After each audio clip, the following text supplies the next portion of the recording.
Well, hello everyone, and welcome to the virtual Cobalt Cafe. It is Tuesday night once again. Uh, Time for our weekly open reading. My name is Rick Lupert. Glad to have you all here with us. Got a bunch of old friends, new friends. That's all the kind of friends that I could possibly want. So glad to be amongst you tonight. Tonight, in addition to our open reading, our featured reader is our own regular Ed Poetastic. Ed, so happy that you're here with us, and I know you're going to be great. So stand by. You're already standing by. Maybe you're sitting by. I'm not sure. You're by. Maybe that's not the right way to phrase that. I don't know. You're here, and that's what's important. So glad you're here. Thank you so much. We're going to do a little bit of our open reading first, and then get to Ed, and then the rest of our open reading. If you haven't already done so and you would like to read, please send me a message in the chat, and I'll be happy to add you to the list. Everyone gets to read up to two poems. That's a maximum of two poems. And as always, the suggested time limit is less is more. Speaking of less, of which I'd like more, here is my tequila for this evening. We do have a one drink minimum. Make sure that you are observing that long-standing tradition here at the Cobalt. Cheers, Slante, whatever they say where they drink tequila, that as well. Honor that, would you? Finally, make sure you have the chat room open. The chat room is available for you to interact with each other throughout the festivities because of the muting, which we've done to make sure that everyone is safe and happy here at Cobalt Poets. So there you go. I believe that's everything that I need to tell you at this point. I guess I'd like to ask if there are any questions. Finn Bell, yes.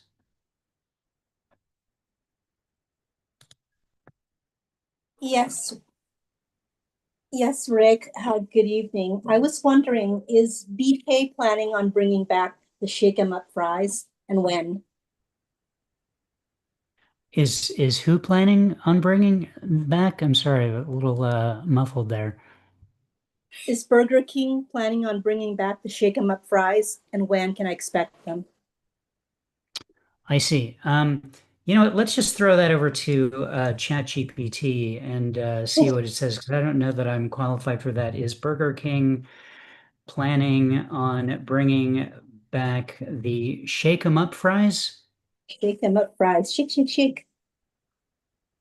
Fries, and if so, when can my friend Finn, oops, always changes that to phone, expect them? Let's see.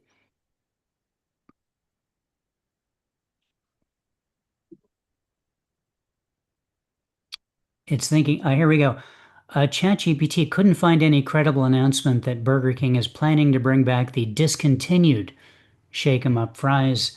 The product originally came out in the early 2000s and was quietly removed after failing to catch on, except apparently in Finn's world. But there are some helpful suggestions that Chat is offering.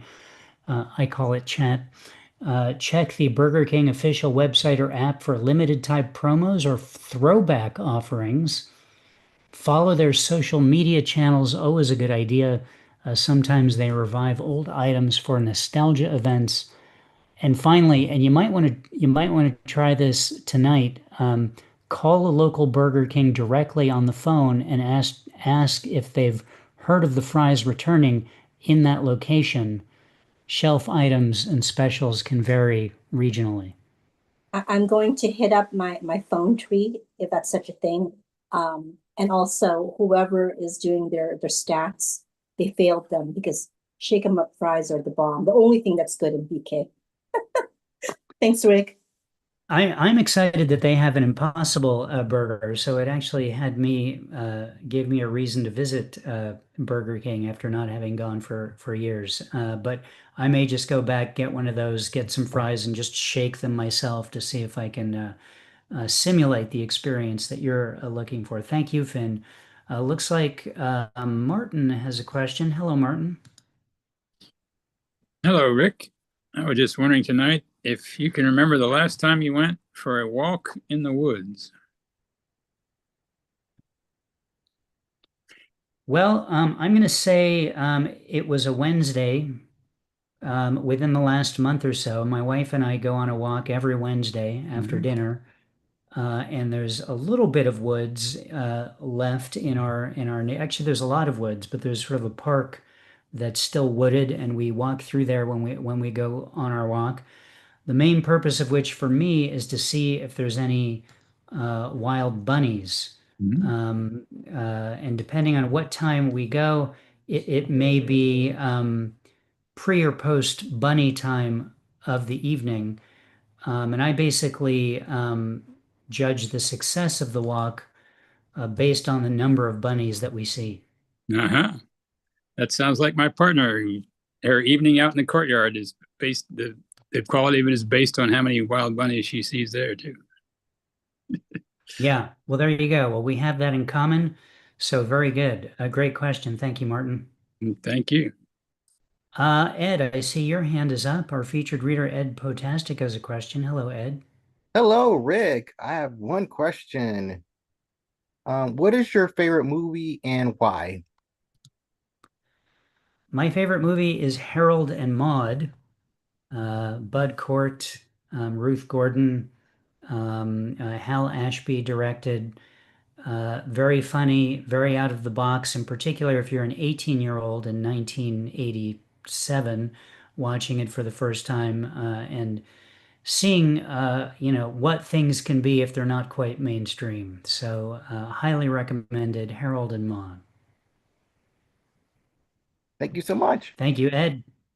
Good question. Wow, lots of questions tonight. Jeffrey, do you have a question? You have an impressive array of rock t-shirts. Do you have a Mazzy Star t-shirt? And why I do not? not. Yeah, I'm sorry. I appreciate Mazzy Star. I've never been that into them, so I haven't really gone down the t-shirt road. I like to represent, bands that I'm really, really into. Have you heard of the Coffees, for example? I'm drinking Uh, it right now. okay, well, good. So at least we've got that going on. We've got that in common. All right. Thank you for your Jeff, answer. sure, no problem. Thank you. Thank you, Jeffrey. Any other questions before we get going? All right, one last question. Cathabella, yes. Rick, do you have a costume story you'd like to tell? Wow, your question is not usually accompanied by your flautist husband, so this is a treat. Pleasure. What? You're accompanied my question. Oh, well, everyone needs their question. Accompanied. Yes. Sure. There you go. I remember in elementary school, and I think I saw someone else do this, which is why I got the idea. Putting a box on my head with a hole in the face, with a string running through the box like this, and with the sign that said "mental floss." That's great. I've never heard that story before. That was your own idea? No, I think I saw someone else wearing it and thought, "Oh, that's clever. I'm going to copy that." Oh. All Did you right. hear Well, that, gosh, Rick? this has been a great Bit of a This has been a great question and answer period, everyone. Lots of questions tonight. Important answers were delivered. We're going to get on to our open reading. First part of it, five open readers, and then our featured reader, Ed Poetastic. Our second reader will be Ike Waltz. Jeffrey Bryant, I didn't give you a heads up here, but are you ready to go first? Oh, why not? Honored to do Fantastic. so. Um, I look forward to hearing you, Ed. The first poem is a short one. It's called Another Poem Written While Listening to Mazzy Star. Every regret travels into recall. deep in the echo of Hope Sandoval's longing. With Buddha's matchsticks, I incinerate memories to warm your cold feet, and we kiss the past into dust. Second poem. It's a lemon poem. Susan Sarandon squeezed lemons on her breasts in the movie Atlantic City. Can lemons make tumors disappear? I am in the Pescado stage of life. You may squeeze a lemon on me and see if it freshens me up, makes me taste all tart in springtime. A lemon fell from the tree onto my head as I read that Lawrence Durrell book about his time in Cyprus and how colonialism turns green and rots. Bitterness is never a problem if you only live in the now. The past can only tumor you. Let me ripen in the sunlight. Let me stay branched long enough to take the confessions of crows, to see boys climb around me, to be sexy enough to bottom for a fluffy meringue. Thank you. I feel you're at that point, Jeffrey, and so you should have that experience if you haven't already. Well done. Thank you for opening up our reading tonight. Great job. As always, fantastic to hear your work. Round of applause for Jeffrey Bryant. Now I want dessert. I guess I have to wait for this whole thing to end before we get to that. Let's keep it moving, people. There's dessert in my future later tonight. On deck, Heather Romero Kornblum. Please welcome Ike Waltz. Hello, Ike. Hi, Ed. Break your legs, or as the German theater folks say, break your neck and legs. The toxic oxymoron.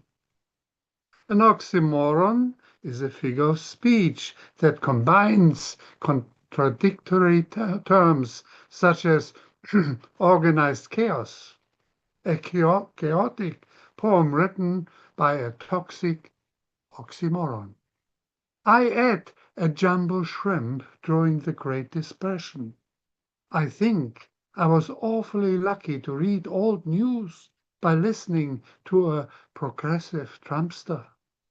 Pretty fierce, I am sad to say. Donald is too cruel to be kind. His world is consistently unpredictable. In a random order, with pain for pleasure. Yes, there is no value in taking our country back. The economy under Obama was growing smaller during a financial collapse. What is typically very unusual? Clearly confused? My heavy diet, the only choice, acts naturally in virtual reality and appears invisible as deafening silence behaves weirdly normal. There is no open secret about my passive aggressiveness. My least favorite is a pretty ugly thought. I love my big-breasted baby woman. She is my tiny elephant. True myth is typically odd or naturally strange. As a definite maybe wakes up the living dead, whilst the walking dead run slowly in sweet agony towards a short wait where in noticeable absence there is unpopular celebrity. Trade worthless gold, and along together we share an amazing original copy with a small crowd. Dark light is pretty cruel, and so co-independent to God and me. The side effect of a seasick pill is nausea. Donald and Melanie, king and queen to be, a naturalized immigrant has coitus with a naturalized immigrant and their poor kid, and so do you and I. Just give a shit.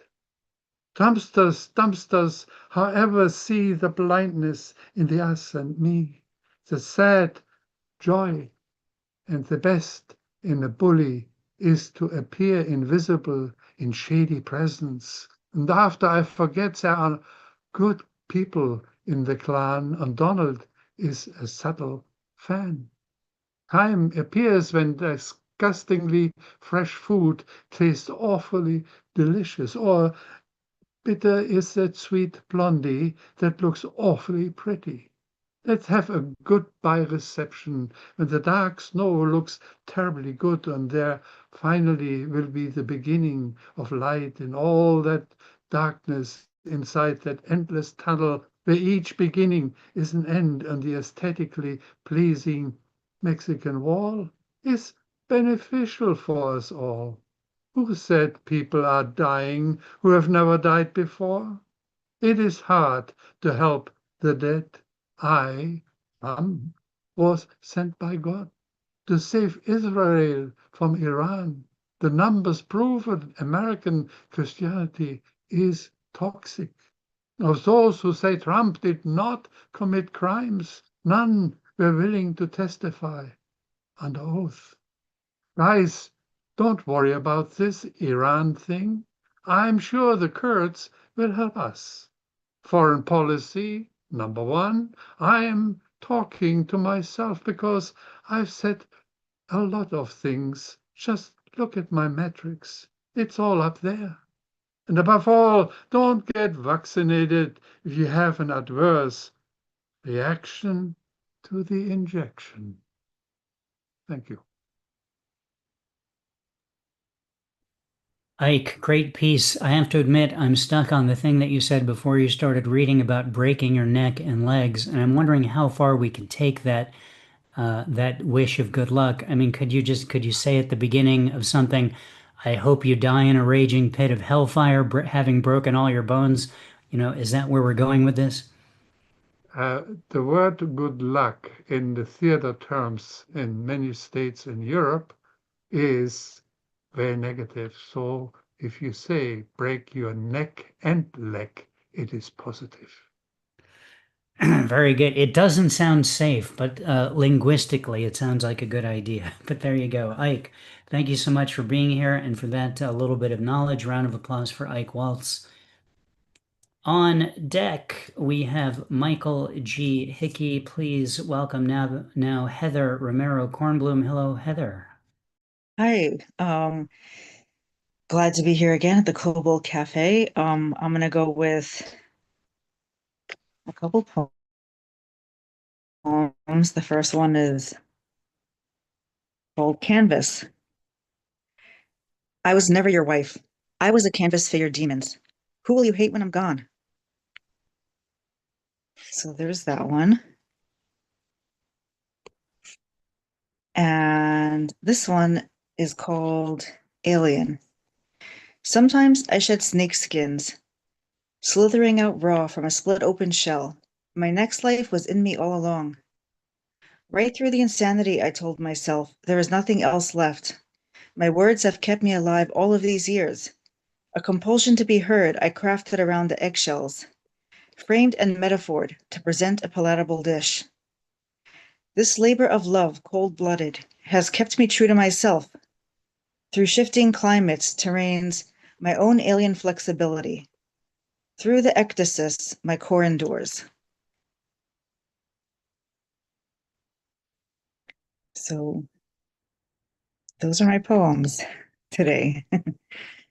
Nice, Heather. Dug 'em. I love the imagery in the first one about you making a statement about who you were to that person in from your perspective. Very cool. Thanks so much for being here. Welcome back. Thanks. Yeah, thanks so much also. Round of applause for Heather Romero Kornblum. We got two more readers in this part of the open, and then our featured reader, Ed Poetastic. Ellen Thea, you are on deck. Please welcome Michael G. Hickey. Hello, Michael. Hello, Rick. Hello, all. I'm just reading one poem tonight. It's a cover by probably the most important influence that I've ever had in poetry, I was at a community college in the Midwest for 2 years, got my 2-year degree. I had to get the hell out of there. So I decided to reinvent myself 2,000 miles away at the University of Arizona and met a teacher named Richard Shelton. And Shelton had this big glass mansion out in the desert, and it was facing the Santa Catalina Mountains. And he would go out, he claimed at night he could go out with all these telescopes and stuff he had, and he could see the mountains breathe. That's what he would say. So anyway, this is he was a regionalist and a surrealist. This is called The Stones by Richard Shelton. I love to go out on summer nights and watch the stones grow. I think they grow better here in the desert, where it is warm and dry, than almost anywhere. Or perhaps it is only that the young ones are more active here. Young stones tend to move about more than their elders consider good for them. Most young stones have a secret desire, which their parents had before them, but have forgotten ages ago. And because this desire involves water, it is never mentioned. The older stones disapprove of water and say water is a gadfly who never stays in one place long enough to learn anything. But the young stones try to work themselves into position slowly without their elders noticing it, in which a sizable stream of water during a summer storm might catch them broadside and unknowing, so to speak, and push them along over a slope or down an arroyo.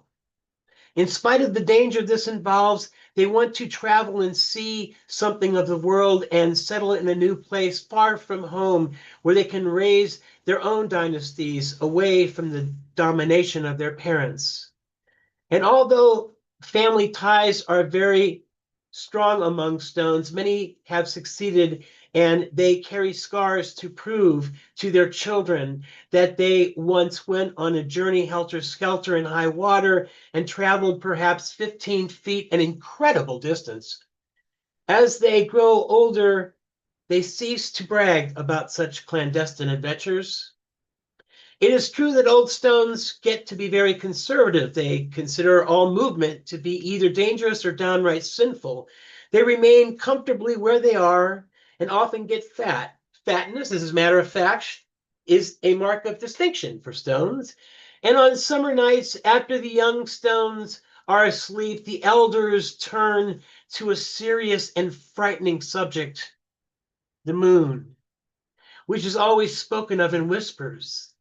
See how it glows and whips across the sky, one whispers. And another one says it's always changing its shape. Another one says, feel how it's pulling us to follow it. And finally, it is a stone gone mad. Thank you. Well, you sure have some stones on you tonight, Michael. Should have saw that one coming, Rick. Well, you make it easy tonight, and I really appreciate that, because sometimes it's a lot of effort. Yeah. Thank you, guys. Thank you for your work tonight. Always great to have you here. A round of applause for Michael G. Hickey. Well done, Michael. Thank you. On deck, our featured reader, Ed Poetastic. Please welcome now Ellen Thea. Hello, Ellen. Hi, I'm glad to be here. I'm here to support my friend Eddie, but I'm always looking for new open mics, so it's nice to be here.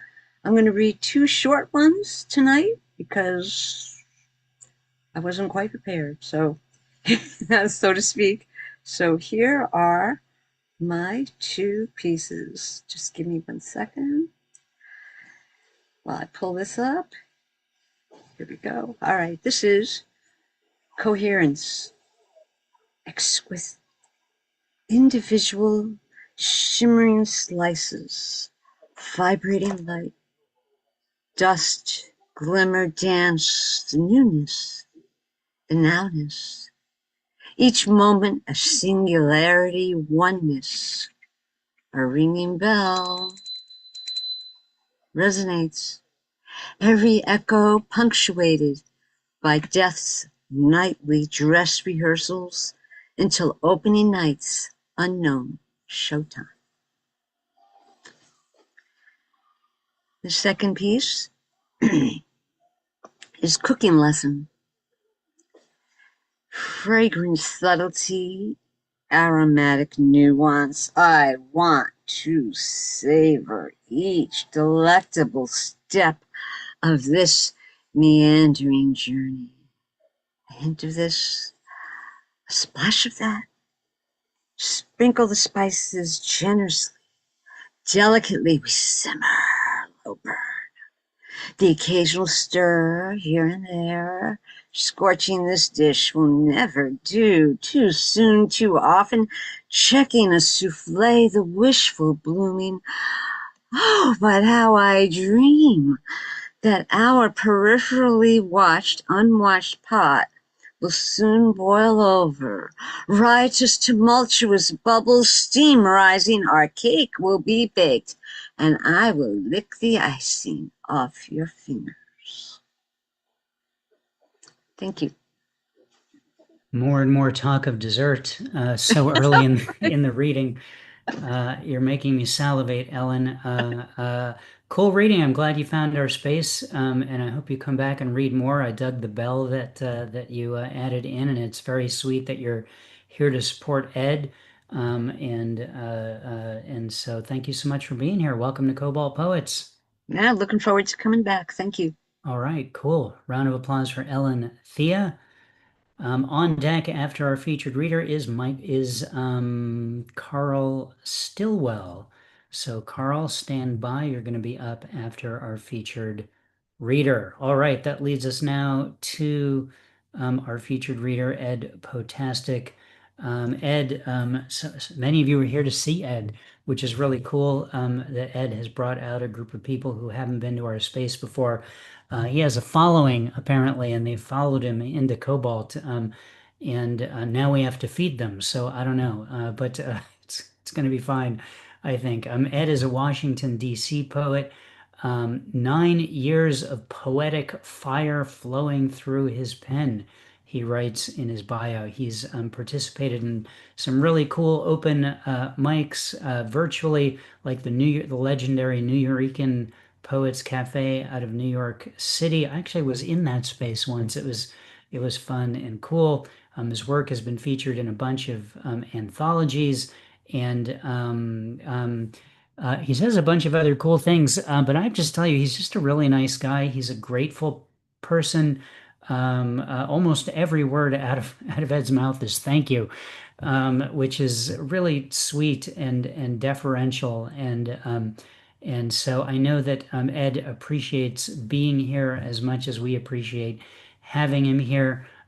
So without any further ado, please welcome our featured reader, Ed Poetastic. Hello, Ed. Hello, you make me feel fantastic. And I can't thank Rick enough. Thanks a bunch for the phenomenal stuff.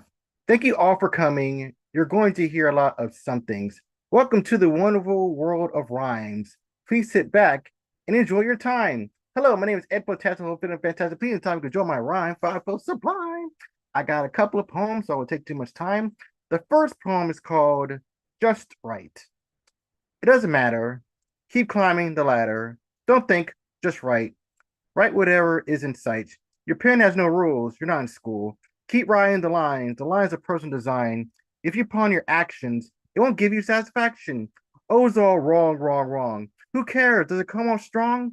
Is it that teacher in your ear? Tell the shut up and get out of here. There's no skill or mindset to write.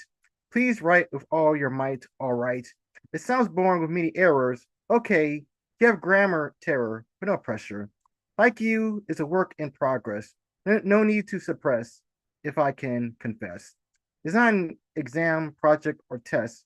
Keep writing and doing your best. Thank you. My other one is called You Are You.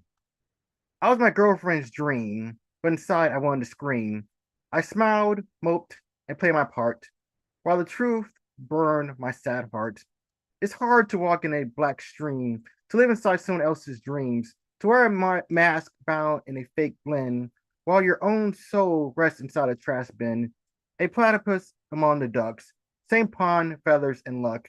A bill and web feet, but not inside. A secret fire you cannot hide.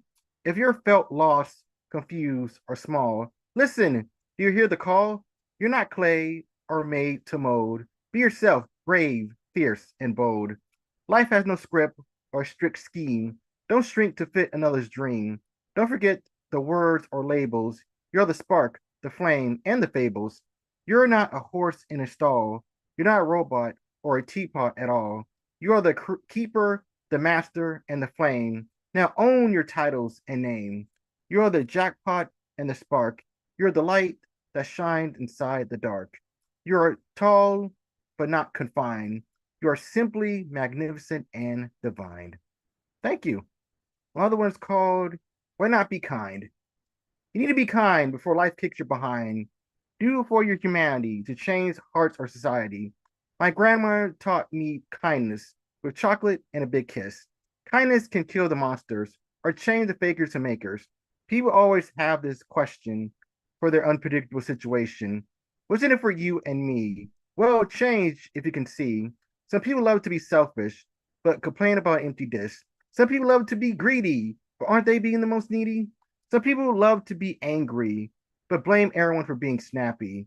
Some people love to negative, but what about the positive? Life isn't about you or me. If so, it'll be a travesty. Everyone deserves appreciation. It gives them instant satisfaction. Repeat after me. You are a great person. No, but I must certain on my reason. Repeat after me. I wish you a nice day. Not only today, but each and every day. Repeat after me. You are enough. Stop being edgy, dark, and rough. Repeat after me. I'm here for you. It doesn't take much to break through. Do you feel calm and better? Hope it brightens your weather. Sometimes it could be a bit hard, but please lower your guard. It's called being human. We are all not made of sand. Do you feel warmth in your veins? Good. It must weigh the pain. It's called being generous. It's different from being oblivious. What's the point of being unkind? Don't get trapped in your mind. If this poem doesn't change your heart, then get some sugar, but don't stay tart. If you ever want a miracle or luck, then don't stay mean or stuck. It's simple as simple can be. Please be kind and show glee. Thank you. This other one is called Loser King. I remember when I was a kid, I was so small. My mind was more blank than any wall. I remember when I wore goggles, kids teased me saying I didn't look right. The light helped me see the childish fights. I remember kids called me Special Ed. I can make a guess, but only God knows why. It was for my darling head. I sighed, wept, and cried. I remember reading comics, heroes basking in limelight, never getting hurt from spiteful hits, or lonely nights. I remember being a nerd, hearing the kids laugh like hyenas. My tears rained down slower than any slugs. I remember when I was bullied. Punks beat me black and blue. I was only a kid. I didn't know what to say or what to do. I remember when I didn't know how to read. The books haunted me. I faked it. I didn't know how to see. I remember books perplexed me. Worldly patterns I didn't understand. The confusion stung like bees. Only by virtue I thirst and demand. I remember getting bad grades. Teachers used to bite my ears off. They didn't know whether to scream or to scoff. I remember being slow. My mind was the turtle, and everything was the hare. Nobody helped, shared, or cared. I remember being poor, scavenging like a little mouse. I watched other rodents scratch, nibble, and pounce. I remember when I didn't have any friends. The loneliness ate away at me, hoping someone could keep me company, please. I remember my life was so cold, my body getting engulfed in a snowy hurricane, frozen solid from pale hopes, frigid dreams, and bitter pains. I remember having my mother, but never my dad. I used to blame myself if I did something more hurtful or bad. I remember wishing I wasn't born. I needed to escape from the misery, wishing I were a bug or the clear blue sea. I remember my first love. She never noticed me, not even my name. I used to run and hide away from the shame. I remember being a little loser. I used to condemn it, but I wear it with pride. Now I know the skies are bluer on the other side. Thank you. This other one's called Basket of Errors. Errors, errors, errors. The tremors of terror. I thought it was right. I did with all my might. How could this be? I'm stung by bees. God laughs at us. Then our brains burst. The algorithms were correct. The aspects I try to reflect. Oh, stupid dumb me. Why couldn't I see? Am I a foolish buffoon? Hollowed in the moon? Am I a brainless idiot? I'm a prop for the exhibit. Am I a dim moron? I'm a silly pawn. Am I a dull half-wit? I'm a modest misfit. Am I a stupid goofball? Keep running into a wall? Am I a foolish imbecile? I'm literally despicable. Am I a worthless dolt? Am I a stagnant halt? This takes me back, sitting in the black. Oh, this is the end. Logic offered the win. I'm crying a thunderstorm. I can't even brainstorm. My trial of tears, of my deepest fears. I wish I were a worm. I could hide and squirm. I want to hide away, or a hungry bird's prey. The headaches won't stop. My eyes are going to pop. Nobody's more foolish than me. I'm more pinheaded than a tree. We all make mistakes. Don't have a bellyache. How can we quickly learn if we're being too stern? You and I aren't perfect. Don't make this a habit. People will point and laugh, but are they doing the math? People will call you a joke. But they do it, then choke. Everyone made a mistake. Don't be awake, half baked. Keep on learning with ease. Life isn't going to freeze. Thank you. And my last one, I'm sorry, and my other one's called Oh Erica. This is my last. I got more.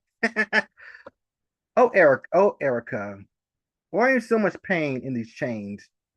You're not, you're not just free, but bound on your knees. People advertise your image in so many stages. It's really sad because you're never so ironclad. The fine father sending all to slaughter. The, the extremists spreading hate throughout your state. The rich love to be greedy by ignoring the needy. The cruel cops love to go pop, pop, pop. The poor victims being taxed in the system. The old crimes lost in the past of new times.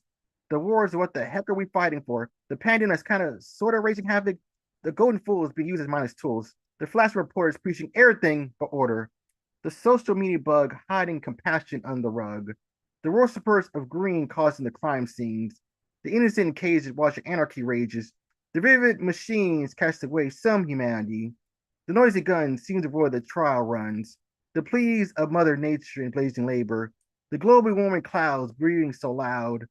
The deep drills paying the bills yet slowly kills. The few spoiling themselves yet not indulging on the bookshelves.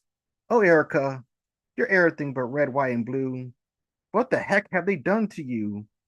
You're not a girl of opportunity, but an old woman with bags of pity. Oh, Erica, it's not your fault for thought. You're only the victim of global assault.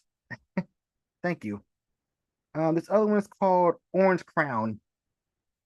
My painful history is stealing away my dignity. It's not my race, color, and ebony grace. It's the pesky citizenship, immigrants leaving in ships.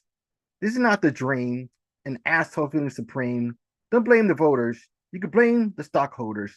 Greedy as greedy can be, making money off a travesty. He, like any crooked businessman, doing anything for his master plan.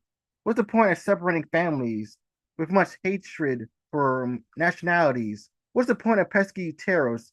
Yet he keeps avoiding the bailiffs. What's the point of being one-sided? Has your big ego been truly knighted? What's the point of being tough on immigrants?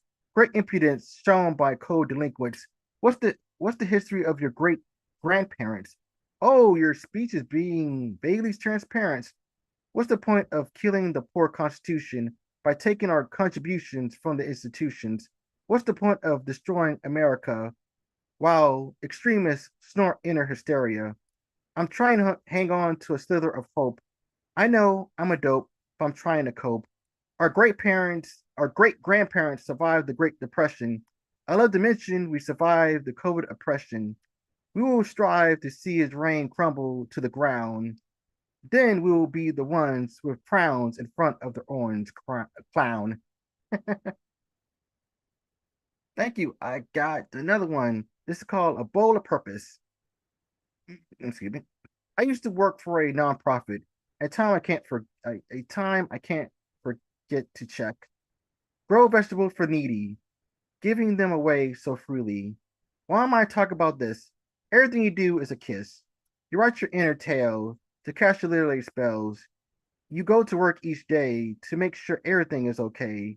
You get up every morning to lower someone's morning. Everything is a domino effect. Don't neglect, but simply reflect. If you didn't do what you do, then the sunshine wouldn't poke through.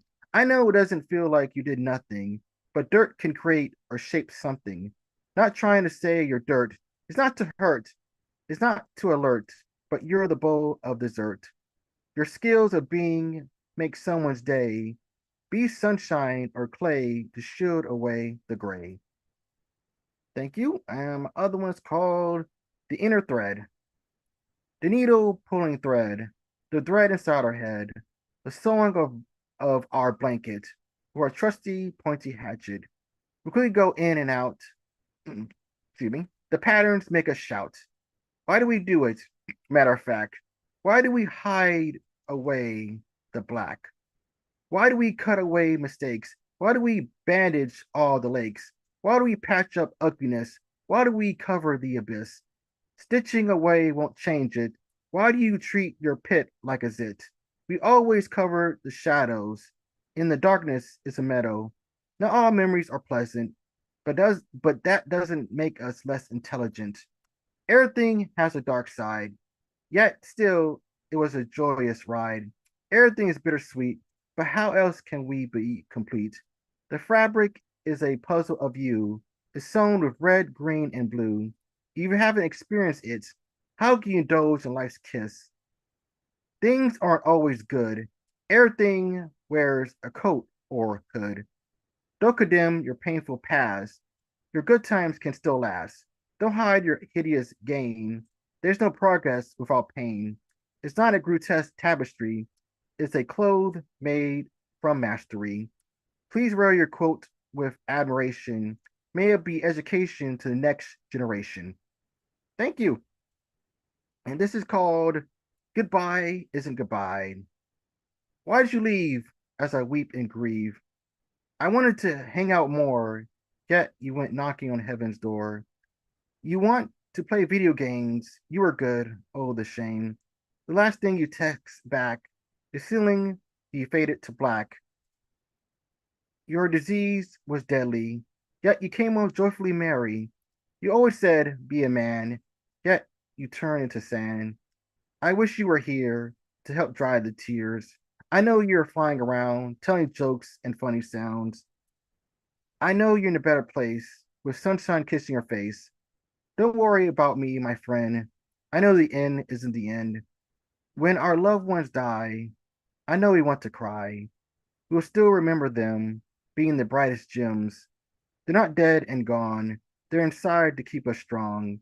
It's always a pain to say goodbye, yet they still flicker in our eyes. Thank you. And this other one's called No Adulting. Not trying to go to space, not trying to decorate your face, not trying to be a dinosaur, not trying to stomp and roar, not trying to act strange, not trying to be labeled estranged or deranged, not trying to daydream, not trying to think of being steamed. It's a crime, not going to lie. No imagination, I want to cry. We need to break the glass ceiling. We need to think outside the box. We need to use more feelings with feelings. We need to start playing with rocks. That's what I'm trying to say. We need more imaginative curiosity. Life isn't covered in white and gray. It's not one gigantic spewing travesty. Get lost in colors and the stars. Grasp the powers of imagination. Let's go here, there, and far. Think of it as a stress-free vacation. What will everybody think of me? Are you that obsessed with fitting in? Please take this advice from my poetry, which is to be like the blue sea, my friend. What does that mean, you might ask? You're thinking too much for my hunch. It's not a wild, complex, mundane task. Don't think a bunch, but use an imaginative touch. Thank you.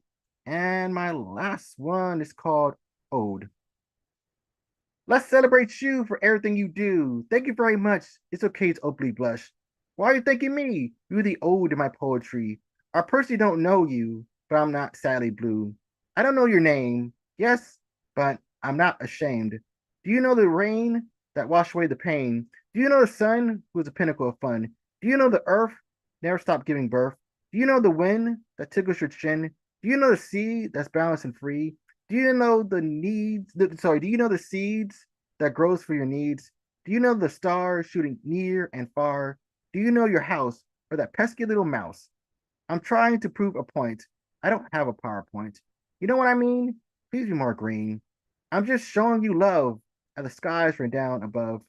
I know I sound strange, but I'm not deranged. I'm not high on weed or blinded by greed. I'm not selling you anything because it's love or nothing. Don't be too judgmental. It's about heart, not mental. I'm showing I'm showing my appreciation. You're a perfect model of creation. You're not perfect, but you try.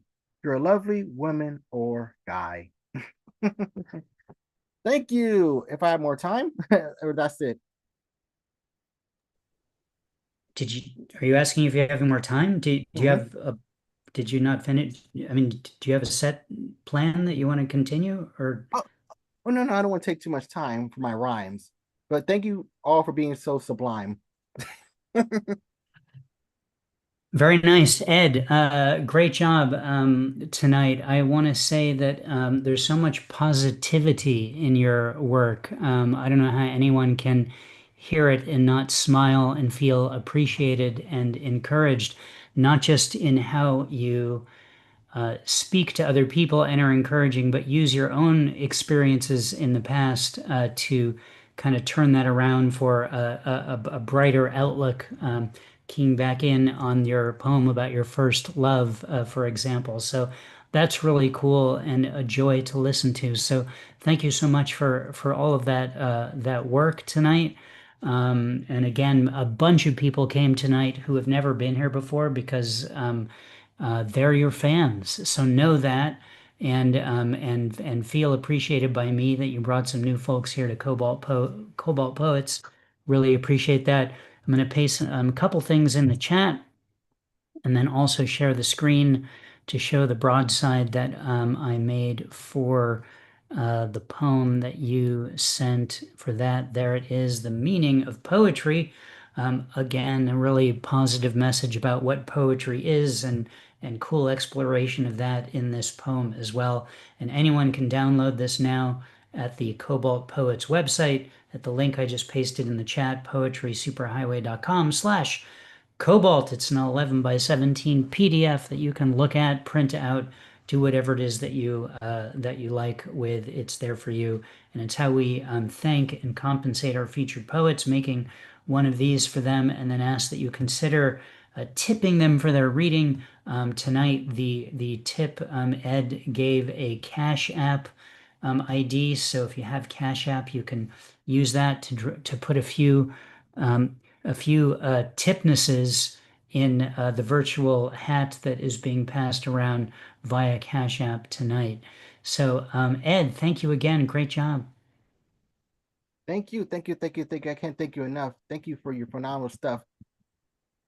And thank you, each and every one of you. Thank you for pushing her through. Remember, I love each and every one of you. Very good. Ed, thank you so much. A lot of appreciation from him, a lot of gratitude. We can learn a lot from you, Ed, and how you approach this kind of stuff. So thank you so much for all that. Another round of applause for our featured reader, Ed Poetastic. Well done, Ed. Before we get to the rest of tonight's open reading, I'll just mention next week, Tuesday, November 11th, our featured reader is Southern California poet Diosa X. She is a poet who I saw read at the Long Beach Poetry Festival a month or so ago. Great work, and looking forward to having her with us next week. That leads us now to the rest of tonight's open reading. Here's who I have on the list in this order: Carl, Stillwell, Cathabella, Jackie and Chris, the collab, Martin, Parker, Nancy Murphy, Martina Robles Gallegos, Linda V.E. Crawford, Christopher T. George, Dig Wayne, Julian Matthews, and me. If anyone else would like to be added to the open reading list, fantastic. Just send me a message in the chat and I'll be happy to add you. My apologies if you did that and I missed it. Yeah, anyone is welcome to join. Just a reminder of what we said earlier. It's 2 poems maximum. Less is more is the suggested time limit, which means that on deck is the collab, Cathabella, Jackie, and Chris. Please welcome our next reader, Carl Stillwell. Hello, Carl. Hi, Rick. I was born during the Depression, and Franklin Delano Roosevelt was my president for the first 10 years of my life. And this poem, which I asked Jackie to read with me, was I'm going to end this poem that I'm going to read about the next mayor of New York, Mom Donnie. Some people may say Mom Donnie or Mom Donnie, but anyway, it's a favorite quotation of mine from Franklin Delano Roosevelt. I will end this with. So, Jackie? Carl, Jackie just got booted out. So if she comes back in, I'll unmute her, but she's not That's here okay. right now. I told her that I'll read it alone if she couldn't make it. Anyway, this is called Manhattan Ghost Story. A specter from the wealthiest city in the wealthiest country in the history of the world is haunting America. Mom, Da, Nay. In the United States' most expensive city to live, 1 in 4 New Yorkers live in poverty. Democratic nominee for mayor says a life of dignity should not be reserved for a fortunate few. It should be one that city government guarantees for each and every New Yorker. He understands that anti-Semitism is a disgusting and dangerous ideology, but that it is not anti-Semitic to be critical of inhumane policies of the Israel government. Mom, Da, Ni, Mom, Da, Ni. Muslim Marxists wants to bring gulag dungeons to America for everybody breaking Sharia law. Better to remain silent and be thought a fool than to speak and remove all doubt. Mark Twain. He wants free buses, lower rents, public child care, public grocery stores, higher minimum wage. Mom, Da, Ni, Mom, Da, Ni, Mom, Da, Ni. Where are we going to get the money to pay for these pie-in-the-sky dreams? By 2 percentage points of individual incomes over 1 million, and said he would ask the state legislature to increase state corporate tax. Mob Donnie, Mob Donnie, Mob Donnie. Outrageous! That's punishing the successful for their success. It is not very unreasonable that the rich should contribute to the public expense, not only in proportion to the revenue, but something more than that in proportion. And I don't want to hear the old Karl Marx Communist Manifesto propaganda. That was a quotation by Adam Smith from The Wealth of Nations. Mob Donnie, Mob Donnie, Mob Donnie, Mob Donnie. Democratic establishment melts down over Mamdani's win in New York. Extremists, MAGA left, Trotskyite economic policies won't denounce globalize the Intifada slogan. We have nothing to fear but fear itself. Franklin Delano Roosevelt. Mob Donnie, Mob Donnie, Mob Donnie, Mob Donnie. Thank you. Carl, thank you. Couldn't be more timely than that poem, considering he just won the mayorship of New York City as we Yeah. speak. Well done. Yeah, I read Good it. election night. Go Yes, it ahead. is. I was just I'm going to waiting, say, I'm waiting for what, 15 to go. I mean, position 50. Of course, we're all waiting for, hoping that gets passed through. I mean, it's already the projected winner, according to CNN. So I think Oh, wow. we're having Wonderful. Wonderful. I think we're having a really good night for the blue sensibility, as it were. So we'll see what happens as a result of that. Carl, thank you so much for being here. Good to hear your work as always. Round of applause for Carl Stillwell. On deck, Martin Parker. Please welcome now the collab, Jackie Cathabella and Chris. Hello to all three of you. Hello, Rick and everyone. And you could turn on the sharing screen, Rick. And we're so lucky to have Jackie here. You should chime into our collab, maybe. Carl, I'm sorry.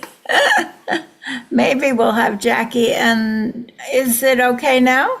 Yes, it's okay. Oh, but where is it? Why does it do? Oh my gosh. Okay, here we go. Let me find it. Your manuscript is always a ghost disappearing on you. No, and we always read, like Jackie and I were reading it earlier.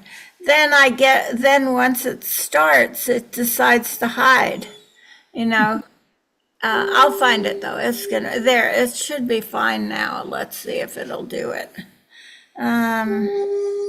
Get back to the share screen. Sorry. Should be there. Yeah, there it is. Okay. All right, here we are.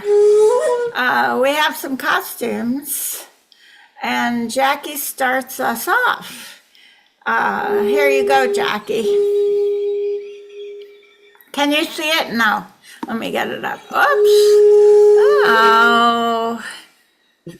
Let me start over again. Okay, sorry, it was right there, but I was the only one that could see it. Here it is.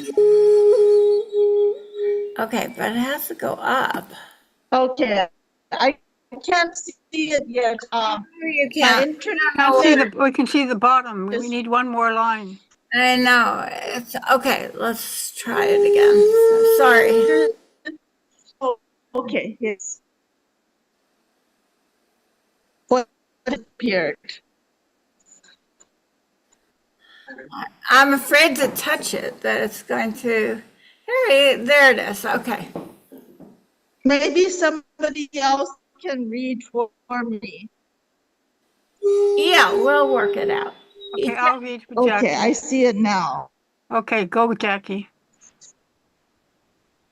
Chinese club party? You want me to read it, Cathabella? Sure. For Jackie. Chinese club party. What was I doing in a Chinese club party. Go. And looking girl. 1940 high. Let's all read it together. Chinese club party.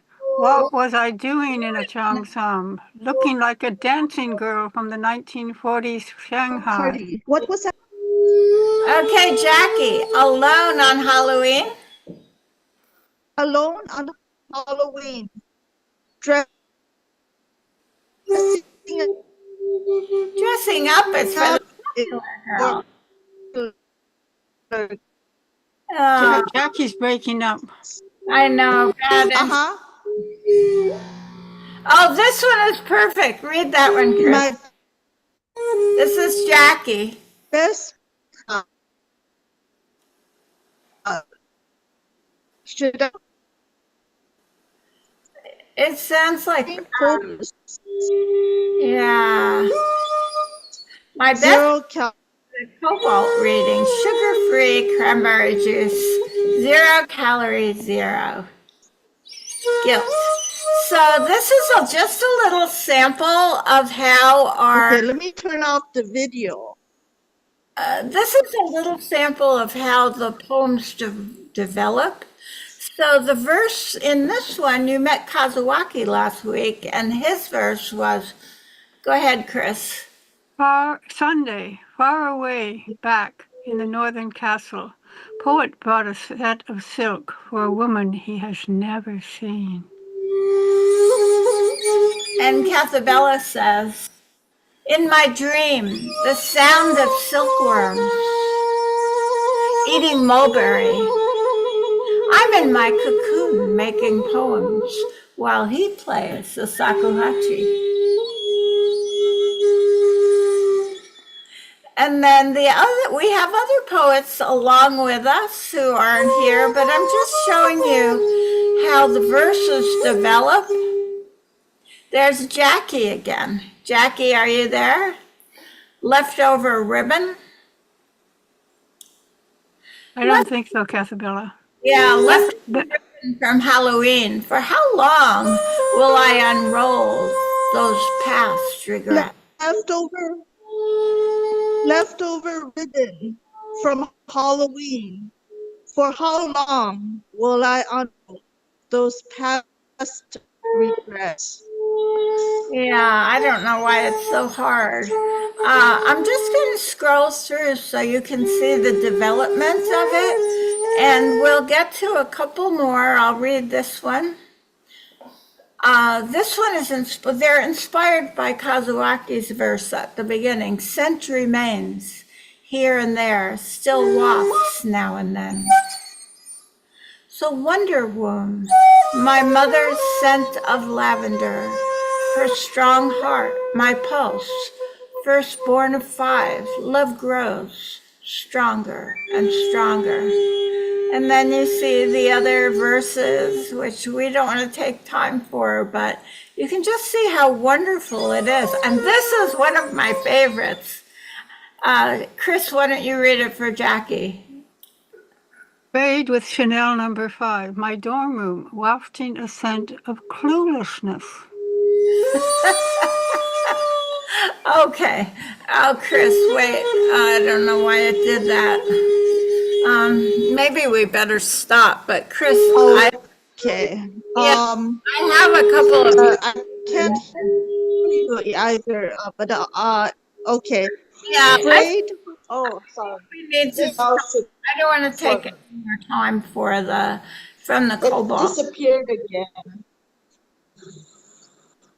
Rick? Yeah, guys, it's like you're having a bunch of technical difficulties, so I don't want to inflict that on everyone else. So forgive me for jumping in here, but I appreciate that you. His flute, Rick. Oh, it's not important. This is an ancient replica of an ancient Japanese flute from the early 14th century, and. What was I going to do? Oh, it's a Hitagoyuri, but I learned how to say that in Japanese. You want to hear? Hitoyo Giri. No accents. And no technical difficulties. I'm proud of that. I can say it now. All right. Well, thank you guys very much for all of that. As always, round of applause for the collab. On deck is Nancy Murphy. Please welcome now Martin Parker. Hello, Martin. Hello again, Rick. As you can see, I'm wearing my Walk to End Hydrocephalus shirt again, because we went through that again recently this year. So I've got another poem I wrote at the walk this year. This one's called At the Walk to End Hydrocephalus 9/20/2025. She's holding a sign with the number 16 as I hold her hand and remember what that means. We recently went to the ER again, a false alarm, but we look forward to when for hydrocephalus they'll find a cure, and this recurring worry will no longer endure, as the need for brain surgeries could disappear, and so many could live with a little less fear. And then continuing on the theme of walking and echoing the question I asked earlier, this is one I wrote just this past weekend called Woods Walker. I walk through the woods across the stream, moving from stone to stone, then rest on a rock like times before, savoring a moment alone. The echoing water burbling along gently calms my nerves, till soon I get up and climb the hill, padding on roots with curves that support the trunks that I slide by, ascending up out of the trees, to head to the grocery once again, and remembering how to breathe. I'll put my usual chats up in case somebody wants to check out my artwork and stuff. Thank you so much, everyone. Thank you, Martin. Yeah, remembering how to breathe, that feels really important. Maybe not forgetting in the first place. Also, I would suggest keep breathing and don't stop. That's actually, I'm going to reveal this now, that's actually the key to immortality. Sure. So, let's not spread that too widely. We're going to keep that amongst ourselves. But now you know. Martin, thank you so much for being here. Martin Parker, everybody. Thank you. On deck, Martina Robles Gallegos, please welcome now Nancy Murphy. Hello, Nancy. Hi, everybody. I haven't been here in a while. So yeah, thank you, Ed. That was a really fun and interesting and lots of all the feelings. So I'm going to read one poem tonight. It's a little longer than my usual.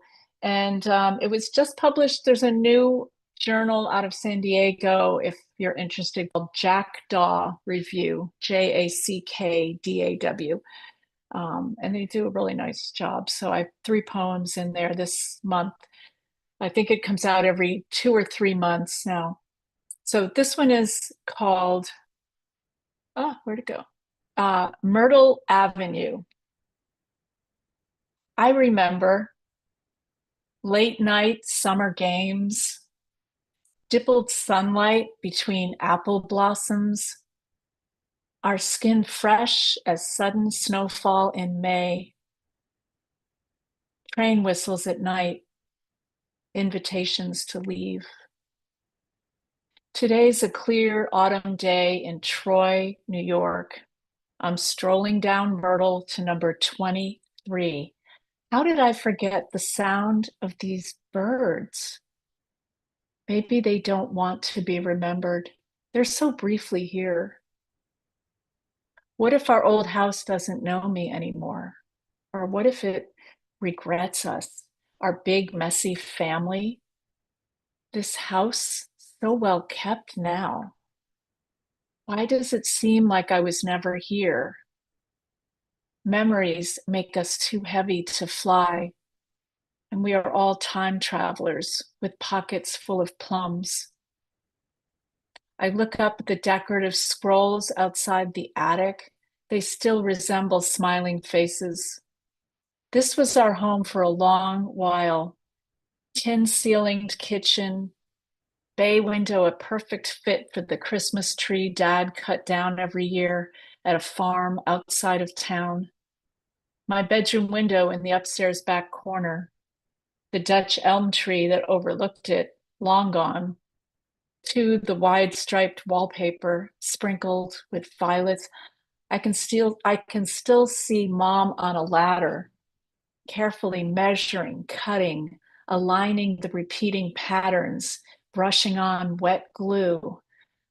I feel a sudden longing for her to be here now, the way everything collapses again. It's always the same dream. I need to know who to blame. I thought I had this, at least, that she was still alive in the past. But here I am at childhood's door, empty-handed. I want to believe some tiny molecules of her breath still tumble with the dust and sunlight in the kitchen, at the sink, water running, the open window. Thank you. Beautiful piece. I'm so glad to see you here again, Nancy. Thanks so much for being here. Don't Thank be a you. stranger. Thanks you. I know. I want to come back more. Thanks. And you're here. We see you. Round of applause for Nancy Murphy. Beautiful piece from Nancy. On deck, Linda V.E. Crawford. Please welcome now Martina Robles Gallegos. Hello, Martina. Hello, thank you. So I'm going to do a cover by Sean J. Mahoney from his chapter called Politics or Disease, please. In the country, spirit of Larry Levi. My country graced civility. My country embraces Mimi and wraps superficial round its skinny shoulders. My country cannot see straight, for it is triggers and magazines, and that is aspect, and tongue, and the lark. My country lives in detours and is no longer ours, no longer what my love and I invented. At the table we weep for our country, that it may one day grow to love itself, its characters, and wilds. Our country believes in collections rather than birds and smoke. Our country cannot see crumbling streets or the buildings of neon wrap my country's bones in dizzying light. My love and I watch the foolish hand stir the collective and change the topic. My love and I hunch together, wondering how we lost it. And I was actually going to read one on my own. It's kind of like an answer to this one, but since democracy is doing so well tonight, I'm not going to read it. Thank you. Again, this is from Politics or Disease, please, by Sean J. Mahoney. The chapter that I got, he was a sponsor for one of the poetry superhighway events, but I always forget what it is. Thank you. Martina, thank you. It's so cool to see a connection between you and Sean, who is, of course, a regular here at Cobalt Poets. That's what it's all about, making connections and supporting and inspiring each other, lifting each other up, creating a sense of community. You've given some good evidence of that with what you did tonight. Thank you so much for being here. Round of applause for Martina Robles Gallegos. On deck, Christopher T. George. Please welcome now Linda V.E. Crawford. Hello, Linda. Hello, great to be here. I promised Cathabella a whimsical poem, so I'll read that one and then a tiny one in honor of Ed and his ability to rhyme. You ask me to rewrite rhymes and fairy tales. To such, I can't devote my cherished twinkling time. Tomorrow, you will want a gibberish of rhymes and necks. You'll vex me with your glee. Ask me to reimagine an undefeated Dumpty Humpty. I say, shoo fly, don't bother me. I am in glow of my new cataract surgery, my right eye in love and awe of how I now see. How now, brown cow?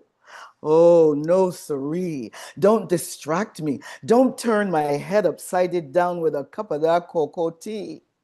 Follow my hand as I stretch it lightly up into the blue.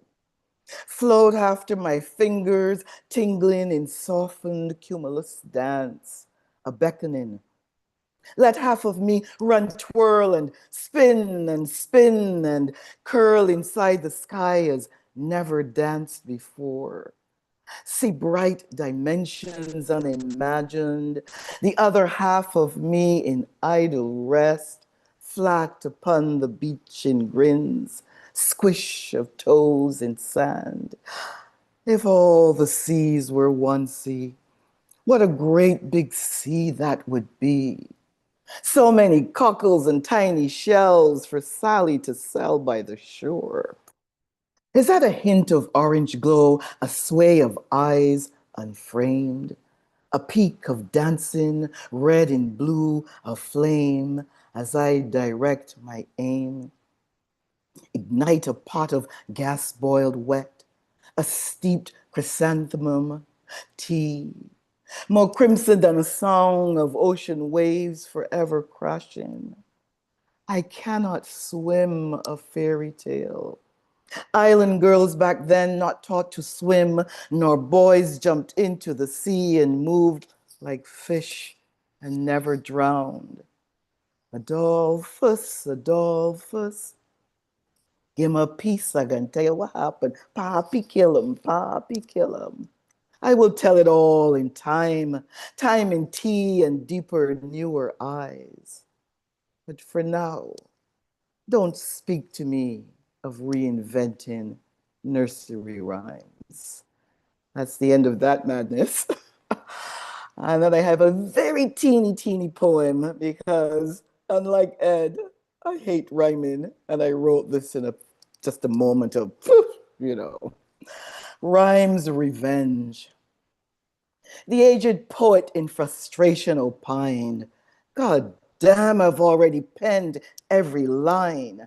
Lines you force me to fit into beat and rhyme. Lines you ask me to iamb and dactyl with wine. Now, I'm drunk as hell. I've lost track of time. Go away. Let me be. Let me have one last lime. And I should explain, lime is a Caribbean word for partying and socializing and gathering. Okay, that's it from me. Thanks. Always an education, Linda. Thank you so much for your work tonight. Well done. Round of applause for Linda V.E. Crawford. On deck, Dig Wayne. Please welcome now Christopher T. George. Hello, Christopher. Hi there, and I'm going to share screen a couple of poems about war.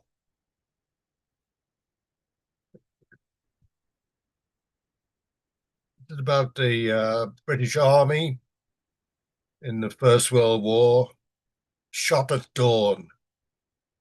We shot him, ended his life, because it was only right. A soldier who had deserted his post at first light. We followed orders, did our duty by him, abided by the regulations, every line. The private never denied his cowardice. A lack of moral fibre is what it is. The chaplain gave the lad his last rites. We'll have a bayonet less next fight. The boy accepted the offer of a blindfold and faced his death like a man, all told. The sergeant gave the kid a woodbine, lit it for him with a match, most kind. The private coughed at the initial drag. Must have been his very first fag. Our squad obeyed the command from the Sarge.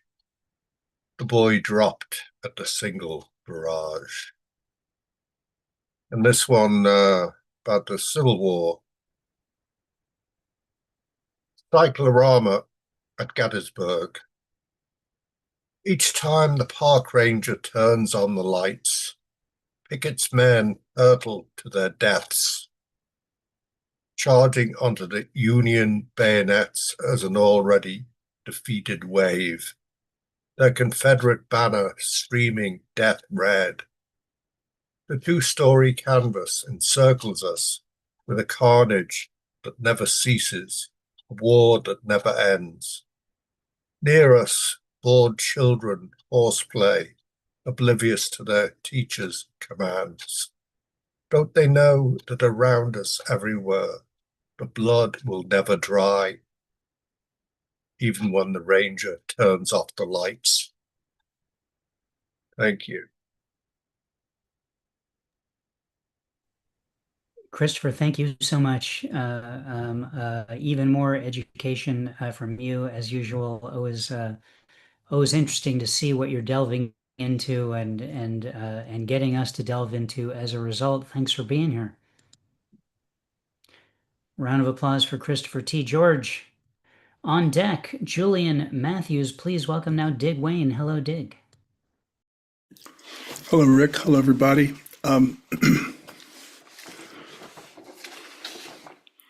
Pull all the daisies. Pull all the daisies. Pull a fast one. Pull a face. Pull his card. Pull that building down. Pull rank. Push and pull. Pull the plug. Pull a tooth. Pull your hair out. Pull the blinds. Pull your weight. Pull the curtains. Pull the drapes. Pull the shades. Pull your pants down. Pull your pants up. Pull the wool. Pull a face. Pull a gun. Pull a knife. Pull the rug out. Pull the answer out of your butt.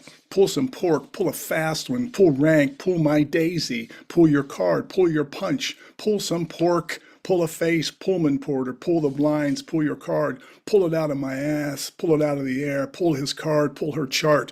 Pull that building down. Pull rank. Push and pull. Pull the plug. Pull a tooth. Pull all your teeth. Pull your hair out. I'm pulling for you. Pull the wool. Pull a fast one. Pour the rug out. Pull rank. Bill Pullman. That's that one. Actually, I just finished that. I just printed it out. I got here in time because I didn't have, I thought maybe there's some repeats in there that I didn't catch. So I have to look at it again, but that's literally fresh off of the printer. I was like, okay. And this is a new one called, another new one called Rich Beatniks. Brother Domitian's Hospital for Souls only admits the dusty suede heads tired of choking on facsimile. Bitter like a dirty organ, time-stamped lies, improvised mushroom clouds, sleepy eyes slept in Britain stripes to help locate the dragged bodies at the keel as a reminder of the cool reception all the cat and kitten catalytics out to save street life from harmful emissions had to endure. Now, gold-plated bongo grooves chip out futuristic Dharma paths to enlightenment, waiting for an arrival in the departure lounge. Jazz overtures as part of the healing process. There ain't no such thing as rich beatniks climbing the walls of mystery and perpetuity. First-class tickets to Nirvana, clean shaves for the private aviation cloud angels. Meanwhile, all the beards and hair pies, hitchhiking ponchos, dripping with the scent, especially at the higher altitudes, peeling grapes, waiting for their thumbs to bleed on the vine.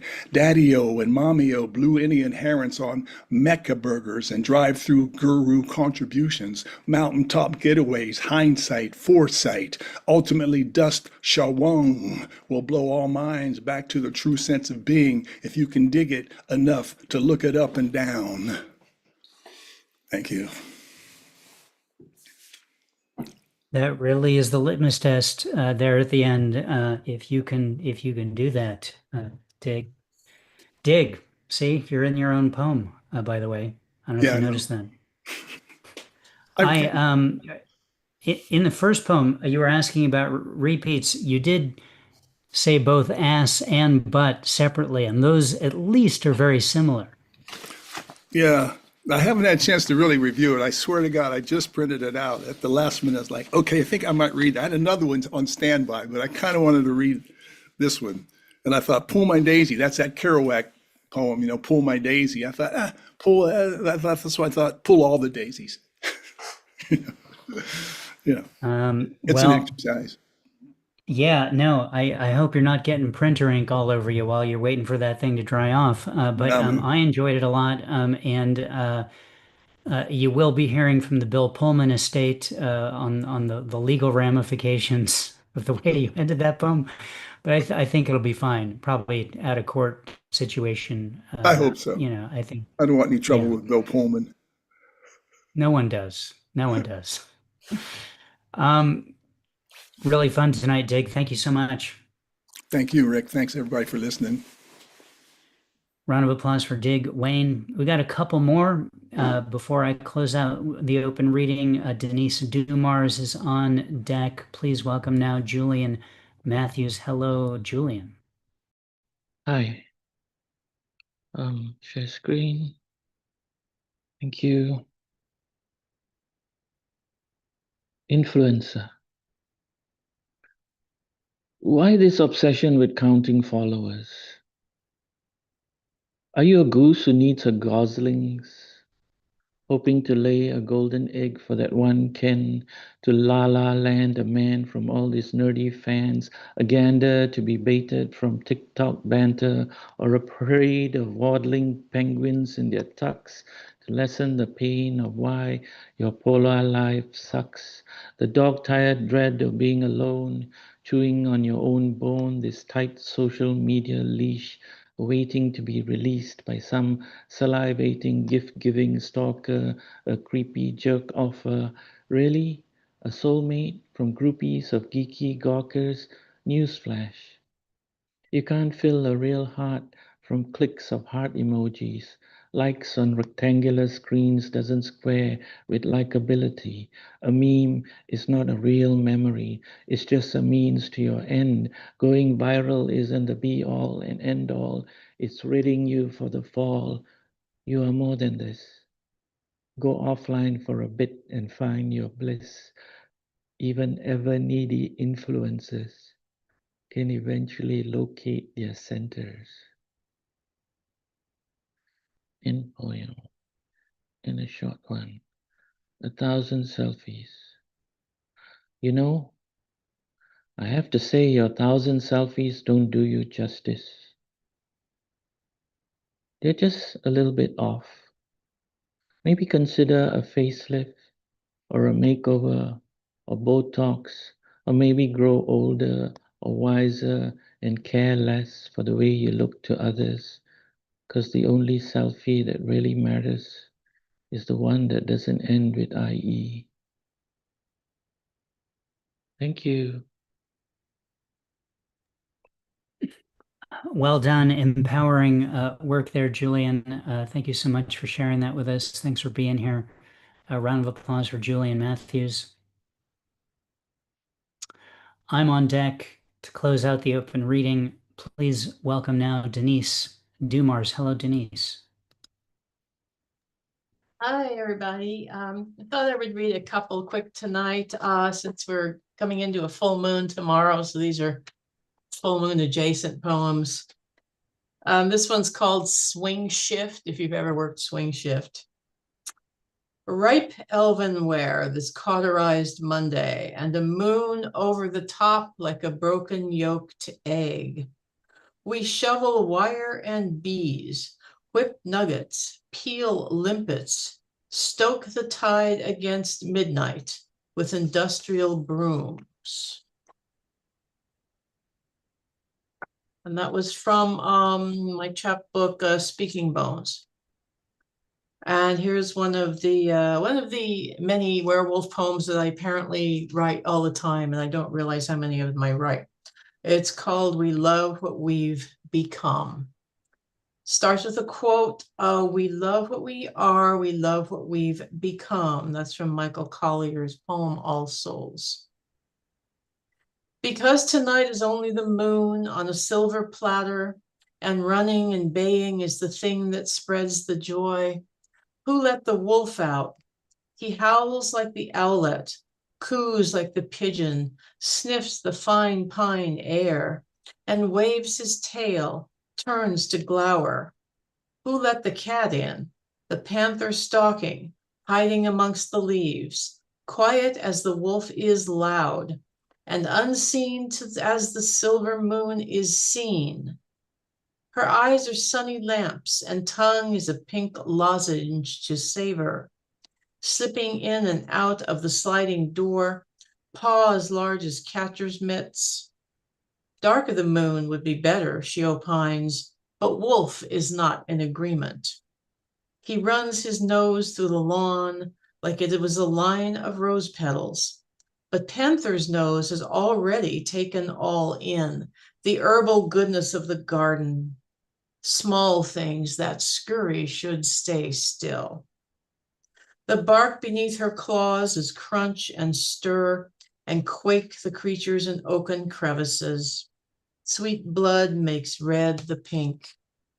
And wolf nose to viscera hot as love.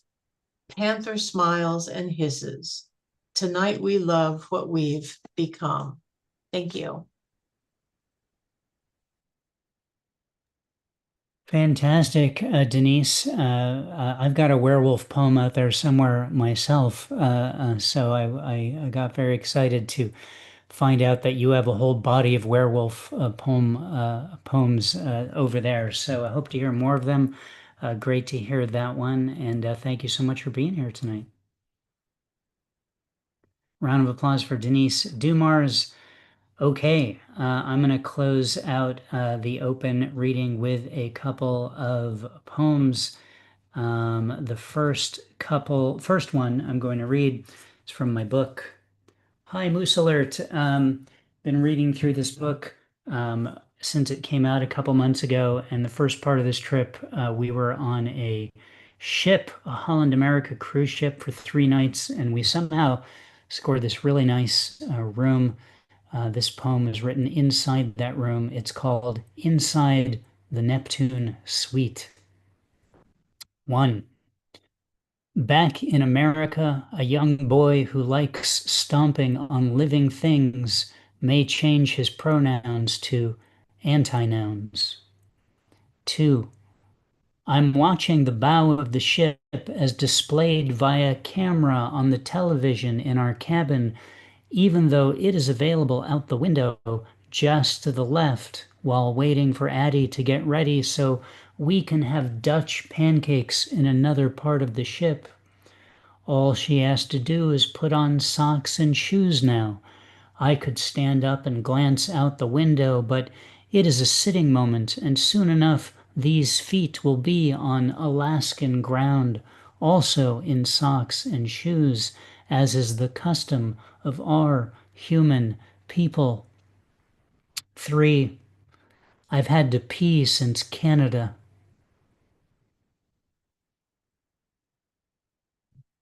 That is the poem Inside the Neptune Suite from my book, Hi Moose Alert. This is a brand new poem written for this week's Torah portion. This year, I am, instead of responding to a line of text in the Torah, as I did the last 7 years, I'm taking the Hebrew name of the Torah portion and finding out what it means in English, and then writing a poem in response to it. This week's poem is after the Parsha, which in Hebrew is the Hebrew word Vayera, which means and he appeared. This poem is called And They Appeared. And they appeared like magic in the heat of the desert. And they appeared asking for a sandwich. And they appeared in the evil of the salty town. And they appeared listening to our pleas for mercy. And they appeared in the dream of the captor of the matriarch. And they appeared in your own anger, in your own fury. And they appeared on the television in the mindless story arcs. And they appeared in what connects the shade and the sun. And they appeared with 6 sheep and some flour, but on different days. And they appeared with laughter, and most of us would have already left the mortal plane. And they appeared in the line breaks and in the spaces between the noise. And they appeared in the rubble of the people's house. And they appeared on a mountain at just the right moment as the knife was raised. And they appeared, they always appear, before it's too late. Alrighty. There you go, ladies and gentlemen. Thanks so much for listening. Thank you all for being here tonight. Great evening. It's our custom to have great evenings, and we have lived up to that tonight. I want to especially thank Ed Poetastic for being an inspiring featured reader tonight, giving us a lot of positivity and gratitude in his work. There's the stuff in the chat. You can tip Ed for his reading via CashApp. That's the virtual passing of the hat that we do, and you can download the broadside for Ed's poem at the link there on the Cobalt Poets website, as well as see all the other broadsides ever published in this series. This is number 680. That's a lot. So make sure you got space on your hard drive if you're going to download all those. That's all I'm saying. Also on the Cobalt Poets website, click on calendar. You can find out who's coming up in the coming weeks. Next week, as mentioned, Diosa X will be here, a poet I saw read not too long ago at the Long Beach Poetry Festival. She's great. She'll be here next week. Click on email list, especially if you're new here and you want to get reminders of what we're doing here every week via email. You can add your email and you'll get an email on a Sunday morning and Tuesday at noon. That's a very West Coast centric way to say that. Maybe you're in a different time zone and you'll get those in the afternoon or I don't know, but you get the idea. You're going to get 2 emails. That's everyone. Thanks everyone for being here. Great evening. Clicking on the Ask All to unmute so you can say hi to each other if you can. Hi to each other. I always get your Thanks, emails everyone. before you send them. Thank you, Bye. Christopher. Good night. Good night, everyone. Good Thanks, night. Rick. Bye. Thank you. Thanks, Rick. Bye, everybody.